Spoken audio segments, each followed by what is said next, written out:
Ladies and gentlemen, the Vice President of the Republic of the Philippines, the Honorable Sara Z. Duterte. Hello, good morning. Okay na? Okay, sige. Mga kababayan, Assalamualaikum warahmatullahi wabarakatuh.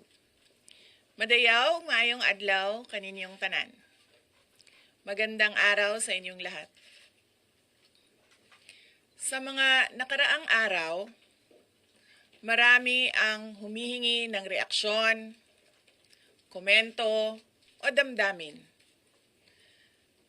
Damdamin ko sa issue ng impeachment na naihain laban sa akin.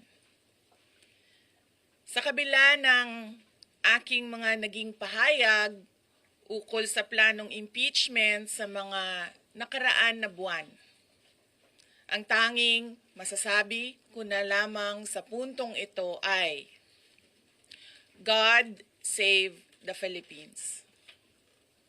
Bukod dito, nais ko na lang ipaabot ang aking taus-pusong pasasalamat sa mga kababayan na patuloy na nagdarasal, sumusuporta, nagtitiwala, at patuloy na nagmamahal sa akin.